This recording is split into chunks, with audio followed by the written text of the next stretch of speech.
All right, welcome. I'm doing this in a different setup instead of Panopto because Panopto is being dumb. So, I'm going to be explaining Lab 2 to you guys, and I will in class tomorrow. I'm doing this on Friday.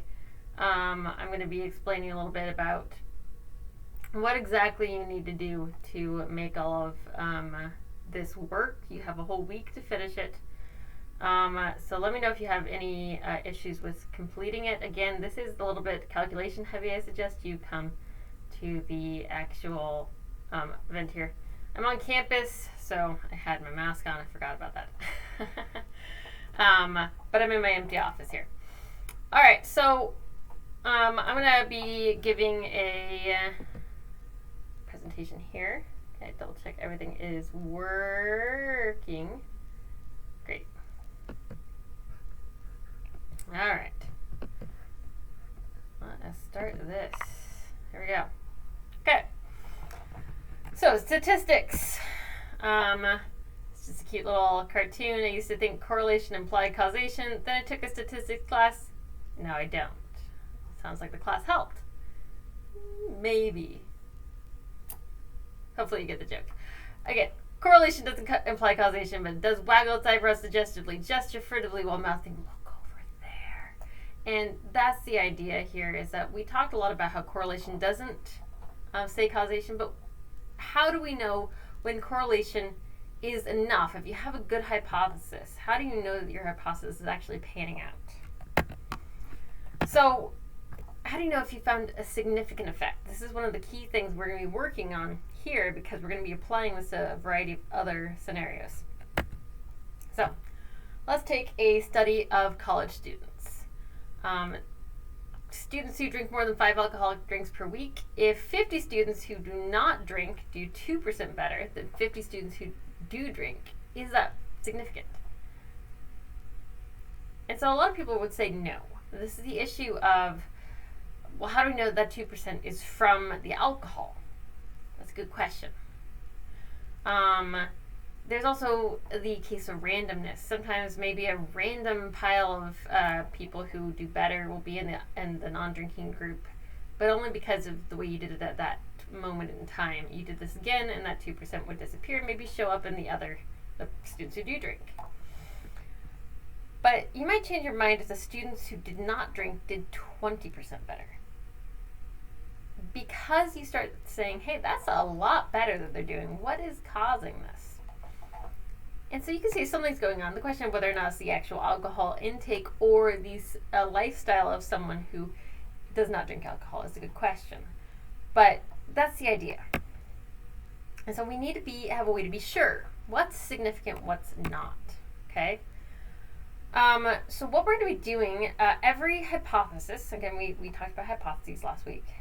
Every hypothesis has a null version of it, okay? The general statement or default position that there is no relationship between two measured phenomena, no association among groups, and no statistical difference between a set of given observations. So the null hypothesis for this college student experiment is there is no relationship between drinking and academic success. The idea is that in order to show something is happening, we need to reject the null hypothesis. There's just too much evidence for something else. Basically, the coincidences are building up. So we're going to be working through what's called the statistical null hypothesis. It's a hypothesis that chance alone is responsible for any deviations between observed and expected values. We're going to be working with chi-squared goodness of fit test to decide whether or not we should reject the null hypothesis. By chance, in the first results, you could have a few high achievers in the not drinking group that skew to 2% higher. And the idea is that if you did this several more times, you'd find 2% over here, you'd have 4% over here, but it wouldn't be a big difference. It's just randomness. The 20% difference does start to look more suspect. And if you have a lot of students in this, you might want to start looking towards, well, what's causing this? What functionally would mean that the alcohol is impacting it?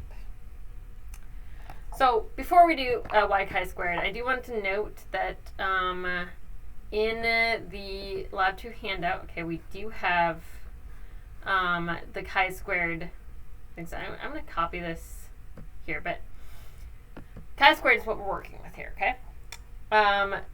This weird looking e is the sum, okay? O minus e squared over e. When you're working with it piece by piece, I'm going to show you how to do it. You're going to be first collecting some data on something that should be random, and then we're going to be analyzing that data. And I'll fill in the information here so you can see what it looks like to fill it in on your own. Please do this on your own. It is more informative that way, okay? And then you're going to, because it says sum, after you get this information, you're going to add them together, okay? Observed minus expected squared over expected. Okay. I'm going to go back here. Why are we using chi-squared? It helps analyze the data and make a conclusion. Remember, that's a big part of the scientific method. It can tell us if the experimental group is significantly different than the control group. So if you kept everything the same between experimental control except for one variable and you find a significant effect, then your variable's doing something.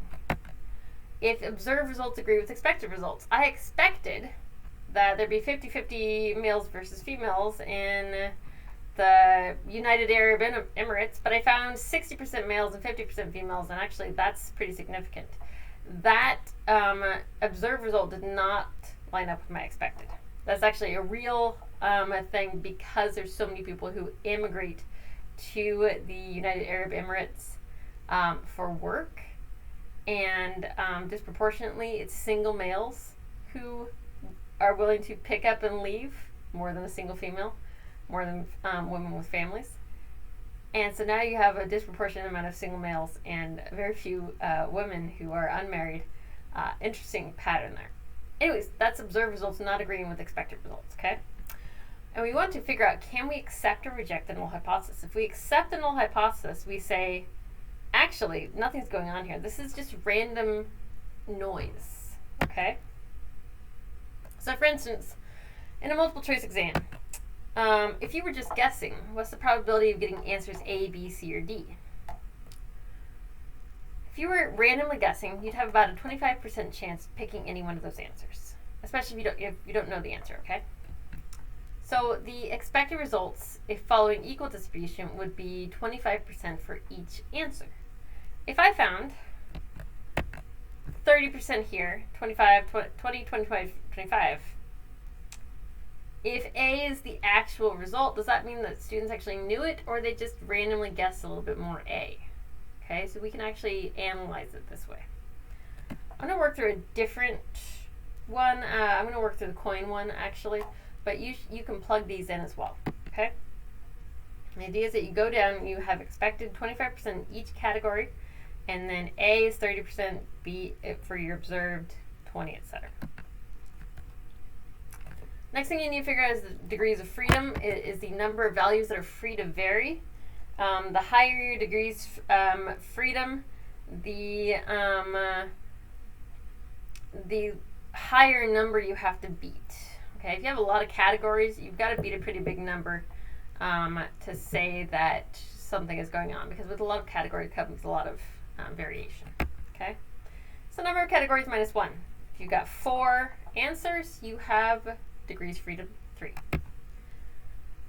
And we're calculating goodness of fit, so the extent to which the observed data match the values expected by the theory. If your calculated is greater than your critical, I'm going to show you the critical table in a minute, the hypothesis is rejected. So we can use this to compare observed to expected. Okay, so we're going to toss coins to test the prediction that the results will be 1/2 and 1/2. Or inheriting a trait. I know that my parents both have, one of them has blue eyes and one of them has hazel eyes. I have hazel eyes. But my chances of getting hazel eyes from my parents was actually 50-50, because my mom has a parent with blue eyes as well. So she has a brown and a blue allele. My dad has 2 blue alleles. So it's actually 50% chance whether I'd be hazel or blue. And you can actually look at my family and find out that they're about half hazel, half blue, and it does make sense. If expected is unknown, you can say there's no difference. Basically, all of these are the same. And so note that actual or observed results are almost always different from the expected. Often just due to random chance. Okay? If you've ever flipped a coin and found 5 times in a row and got tails all 5 times, well, then you've experienced randomness. The idea is that if you have a lot of results, we're going to flip 100 coins in the simulator, then it all evens out because it's just as likely to vary up as it is down. Small deviations are more likely than large deviations. And it needs to be calculated to be precise. You can't just make a quick guess unless it's really super duper high. And then we're asking, we can also ask whether 2 sets of data differ significantly. If we compared everyone's height in the class and we use the null hypothesis, we would say males are the same height as females. And then we can reject it if we found consistently that on average males are taller overall. And again, this can also be comparing experimental versus control. Control being your expected, that the experimental group would be the same as the control, and the experimental group if it's different than that. What we're really asking is, can the difference be due to chance? A small deviation could be by chance alone. Again, that 2% difference for the drinking versus non-drinking students. But a really big deviation probably isn't due to chance, but instead probably has a cause. This test does not tell you what the cause is. If you found that 50% that students do 20% better on tests consistently if they don't drink, it may not be from the actual alcohol intake, but that the lifestyle associated with the alcoholic intake equals less good study skills. There's a bunch of complications here, but it says that something's causing it. Okay? So we're looking at P, the probability that particular deviation is due to chance alone. Okay? So if your calculated is less than the critical, and I'll show you the critical table, okay? It's based on degrees of freedom.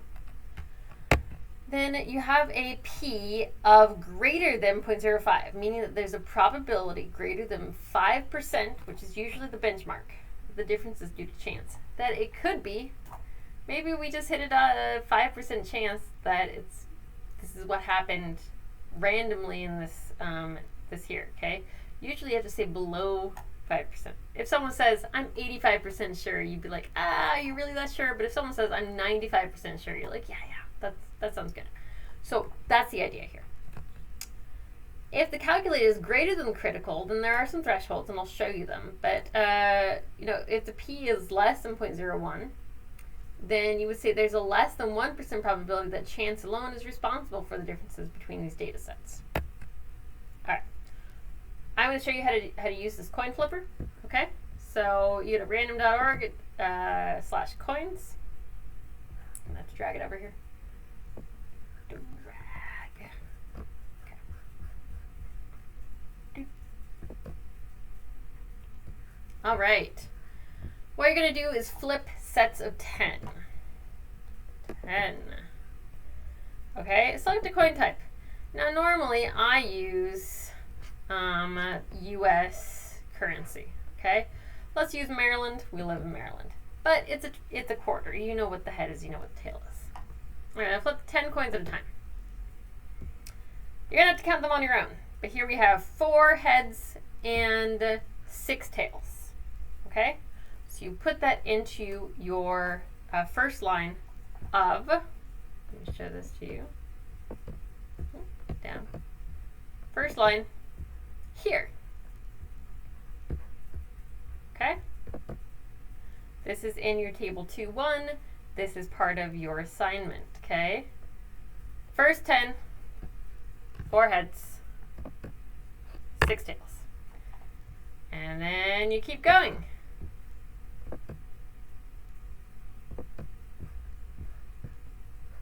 Flip again. All right, now I have 2 heads and 8 tails. Again, still randomness. 2 heads, 8 tails. Sorry for my terrible spacing here. Why is my keyboard like that? There we go. I want them all on the side or all on that. Okay. Close that. So let's go back. Coin flipper. Flip again. Hey, look, it's the other way down. We've got 6 heads and 4 tails. Again, it's equally likely that it's going to be 6 and 4 heads, tails versus 6 and 4 tails, heads. Eventually, it all evens out. So you keep going like that, okay? 6 and, 4. Then you count them all up and you figure it out, okay? I'm not going to do it in front of you. That's boring. But let's go to here. Let's say my total for 100 is 56.44. 56 heads, 44 tails. Okay? You were going to fill out this table. I'm going to fill out this table for you right now. And then you guys will follow along with your own numbers and do your own calculations. Okay. I'm going to have to exit out of here, get back to here to do that, okay? All right. We're going to do chi-squared right here, okay? I'm going to view, I'm going to zoom in here. Zoom. Oh, yeah, I need like 200%. Here's 100.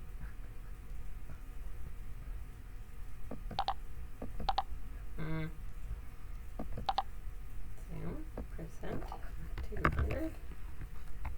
Now, apparently I can only do 150. 150. There we go.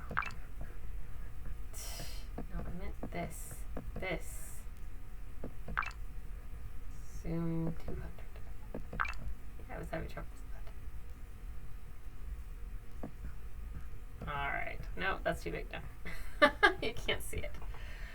Alright, we're going to do this again.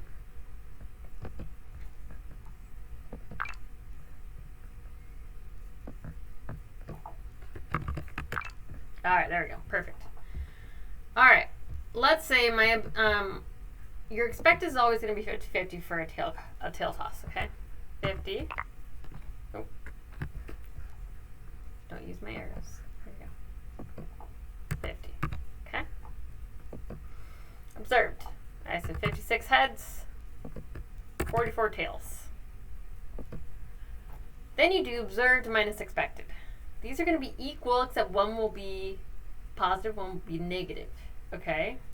So this is going to be 6. Going to be minus 6. You square that. 6 times 6 is 36. And negative 6 times negative 6 is still 36. Okay? Then we do that value over E. 36 divided by 50, which equals, let me remind myself, 36 divided by 50, 0.72. It's going to be the same here. Do not give me a fraction. You're required to do it to decimals because that's what the critical table is in. Okay, let's look at the critical table. So the next thing we need to do is, hold on, I'm going to put in a text box here. Okay, 0.72 plus 0.72. Huh? Why are you like that? There we go. Plus 0.72 equals 1.44. That's equal to chi squared. Okay, I can't make the, it's the value chi. It looks a little bit different than x. Okay? So let's look at our critical table now. Okay, this is our critical table. We are degrees freedom 1. We have 2 categories, heads and tails. Degrees freedom 1. And our critical number for the 5% threshold is 3.84. That's the number to beat. Did we beat it? The answer is no, we did not beat it. Our chi-squared is only 1.44, which means that there's a greater than 5% chance that this was indeed just randomness. And we know it was because this website is random, literally random.org, okay? It is literally random. And if you did this with coins, you get the same outcome. Okay. So we definitely didn't beat these numbers. So we're saying that a random event happened, and we found not 50-50, but that that observed difference is smaller than the than would be required to say that something is going on besides chance. Okay? All right. Let's go back here. So what does that mean? Again, if your calculated chi-squared does have greater than the critical value, you do not have goodness of fit. Now, if you do get this, which I have a couple students every year get a greater value, okay? And they had to reject the null hypothesis. But really, you're rejecting the null hypothesis because you don't have a large enough sample size. Not because there is not randomness. Often the small sample size is why you would reject it. 100 is actually not that big for a 50-50 chance, okay? So you'd actually flip 1,000 coins and you're suddenly back to 50-50. But if it's greater, then something's going on. Likely what's going on in this one is that you don't have a big enough sample size. But if it was in real life, if you were flipping a coin and kept coming up tails, you might think that maybe that coin was weighted. Okay, so the observed results do not agree with the expected results within the laws of chance. You'd reject the null hypothesis.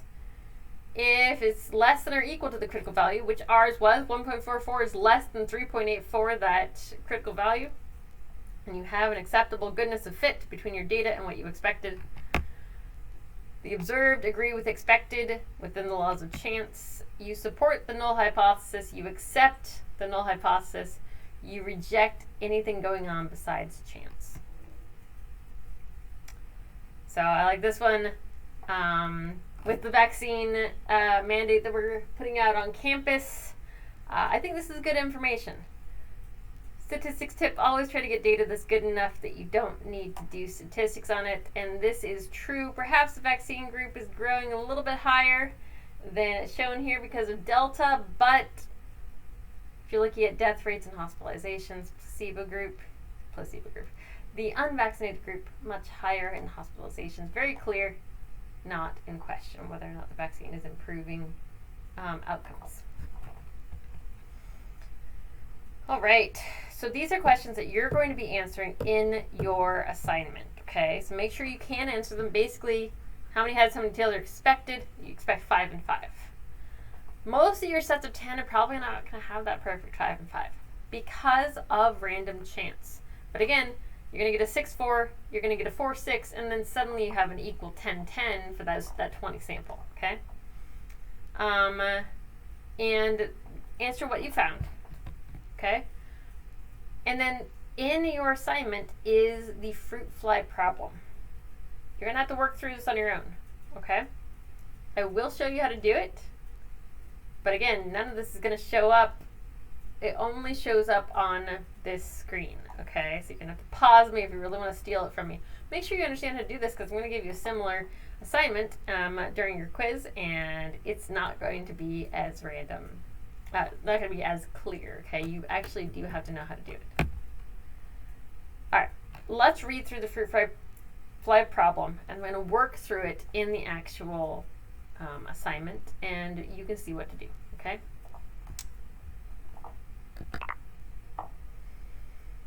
All right, I know you can see the expected now. Oops. All right, let's do it. Okay, so again, you're going to put the observed, expected, and fill out that table like I did. Put your chi-squared, compare your chi-squared to this value, okay? Degrees of freedom 1, 3.84. Probably going to be less, and it should not be surprising. All right, answer these questions. Here we go. Fruit flies attracted to light. I'm going to zoom in here, okay, so everyone can see better.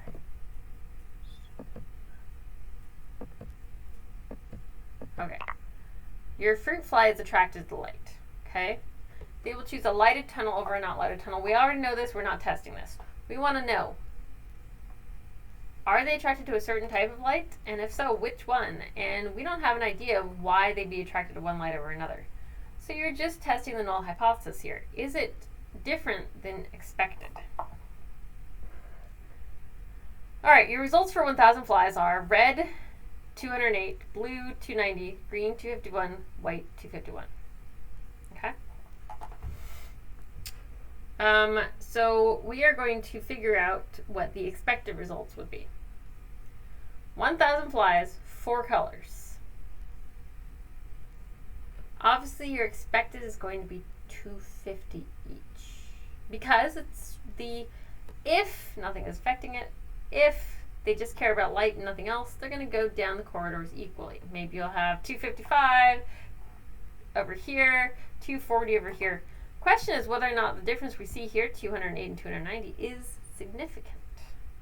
Do they not like red? Do they really like blue? How do you compare those, okay? All right, so let's fill this out.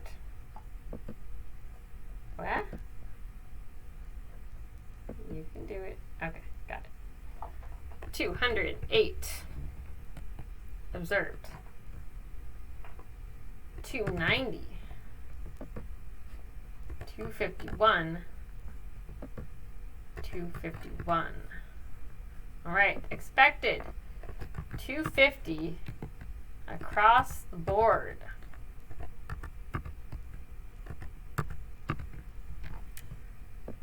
$208 minus 250.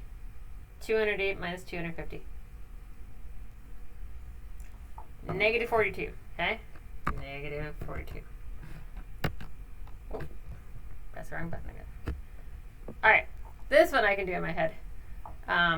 40. Okay? 1. 1. Square this. Yes. You remember, it's always going to come out of the positive number. 42 squared. 1764.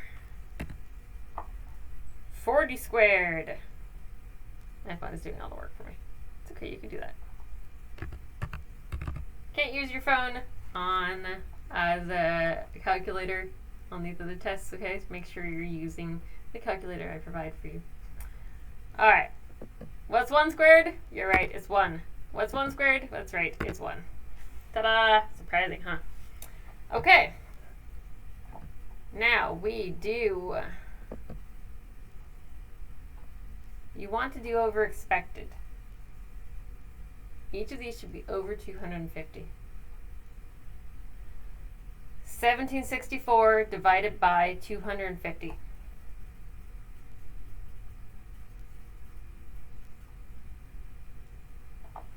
7.056.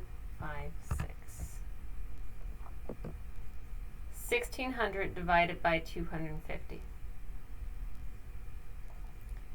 6.4. 1 over 250. You do have to get decimals.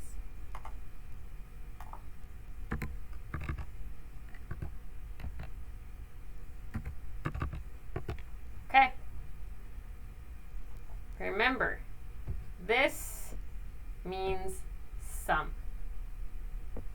Sum them all up. Plus 0.004 plus 7.056 plus 6.4 equals 13.464.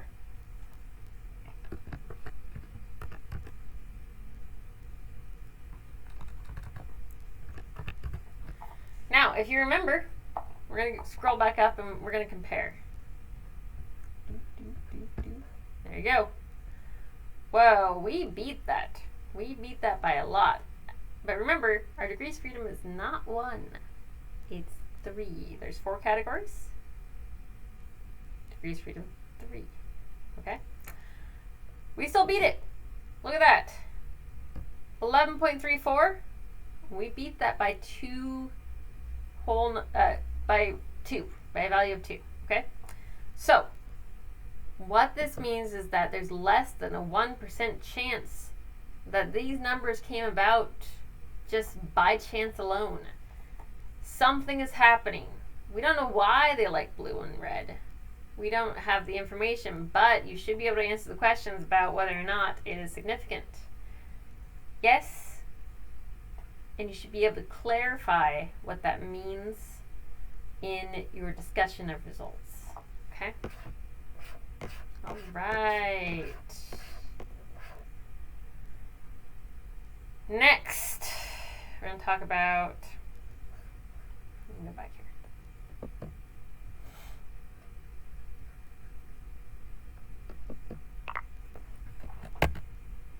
So, the null hypothesis that we reject is that fruit flies are not attracted to or repelled by any color of light. They go equally to all light colors. That's not true. What we found is that significantly they go more towards blue, less towards red. And so the degrees of freedom is 3, remember? Okay. So we've determined it's significant. I filled it in. And so I want you to be able to answer those questions that are after that, okay? Next, we're going to talk about and or rules, okay? These are probability rules, and we'll be using these rules when we start thinking about probabilities of genetic questions of happening, okay? That's just going to be labs 4 and 5. And is multiply or is additive. What am I talking about? So, you guys are going to be working through these problems as well. Let's say I take one coin. I toss it once. I get a heads. What's the probability of that? 50%. Correct. Now, let's forget that the first toss ever happened. Flip another coin. 50% chance it's going to be heads. Doesn't matter if I just got 100 heads. Each coin flip is independent. This is true for genetics too. Each combination is independent, generally. Take my genetics class if you want to find out about when it's not. Okay. What's the probability that 2 tosses will result in 2 heads? Oh, that means we have heads in the first toss and, ooh, look at that, and second is also. 0.5 times 0.5, 0.25, 25%.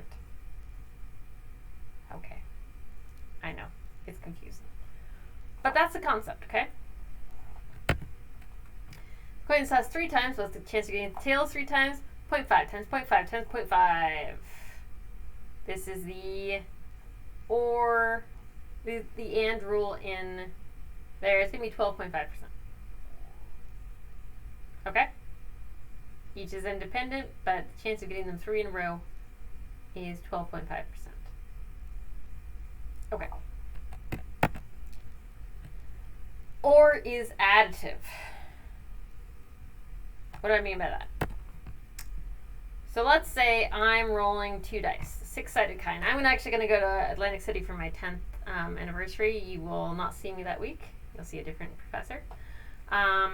What's the probability of rolling a pair? Any pair. So, to roll a pair, let's work through this. I'm going to write it out, and hopefully you guys can follow me, okay? All right. Let's write it out right here. What's the chance of getting a 1 roll?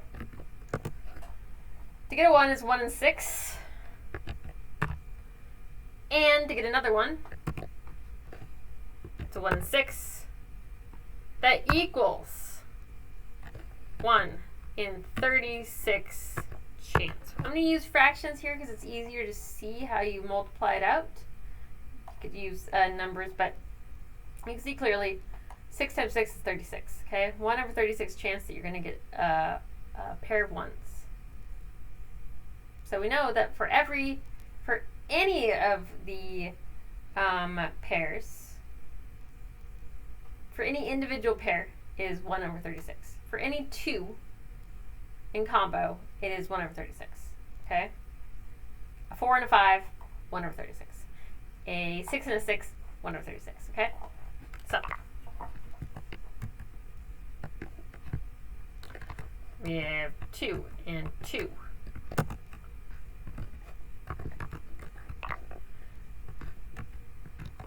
3 and 3.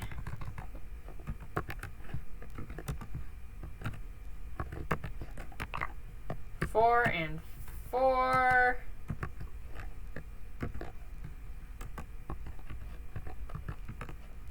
5 and 5.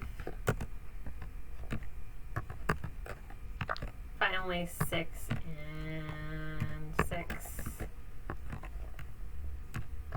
Okay, now we have all the probabilities for each individual one. Now we have to add them together. What's the chance of getting any pair? 1, 1, 2, 2, 3, 3, 4, 4, 5, 5, or 6, 6. The or means you add those probabilities together. You're not multiplying, you're adding. 1, it's 6 over 36, or 1 and 6. You're just as likely to roll a 1 on a single die as you are to roll 2 ones, but any pair on 2 die. So let's move forward with this, okay?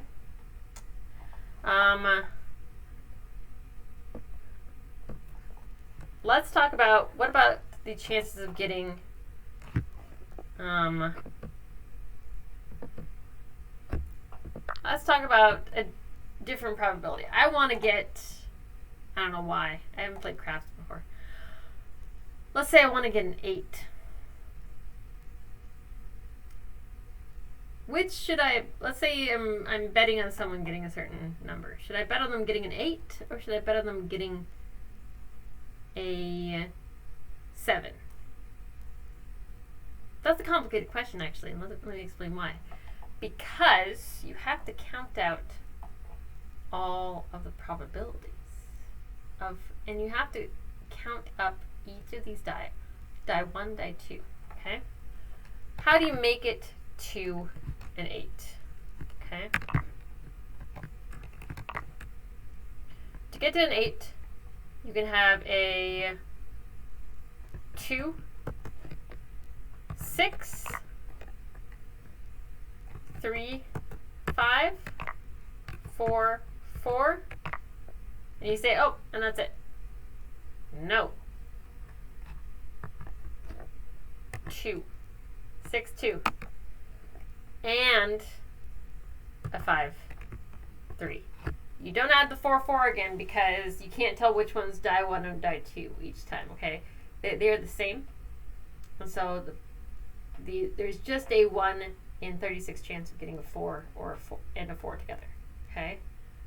But you can get a 2, 6, and there's another possibility you can get a 6, 2, okay? So there's 2 ways to get to an 8 that with a 2 and a 6.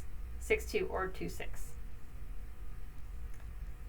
Now we have 5 possibilities out of, obviously we know, 36.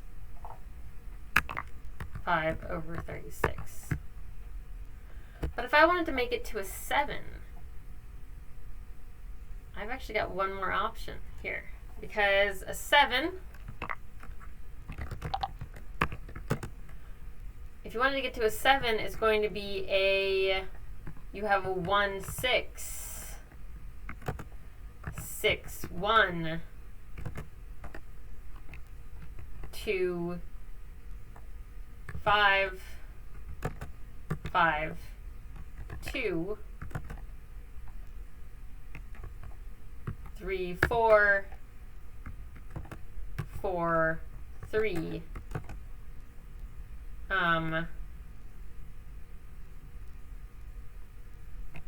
So those are all of them. 2, 4, 6. 6 out of 36 chance. 7 is a better chance than 8. And you can tell by the additive property. And you know that each one of these combos is 1 in 36 chance. You add them together to figure out getting this one or that one or that one or that one or that one. Add them together. Okay? Alright. That is basically it. These are some thought questions. You don't have to do these in class, okay? But the idea is sound, and we will be using the OR rule to start doing probabilities in lab 4. So if you can work through these now, great. Otherwise, we'll be working through them when we learn about genetics. I won't do this for you now. This is sort of your extra credit kind of concept here. Okay? So go ahead and check out. And the participation exercise has you walk through the ones that I just walked you through. Pair. And then you're going to have to do this one yourself. Tossing coin 3 times, probability of getting a total of 2 heads and 1 tail. Think of all the combos that will get you there. Heads, heads, tails. Tails, heads, heads. Are there others? Continue. Okay? You're going to want to figure out then what is the chance of getting each one, and what is the chance overall, then add all those possibilities together for the OR. That's it. Alright, everyone have a great week. And I will see you guys tomorrow, Saturday. You may be watching this after that. Remember, it's due a week after Saturday, okay? So the 18th. Alright? Okay, have a great day.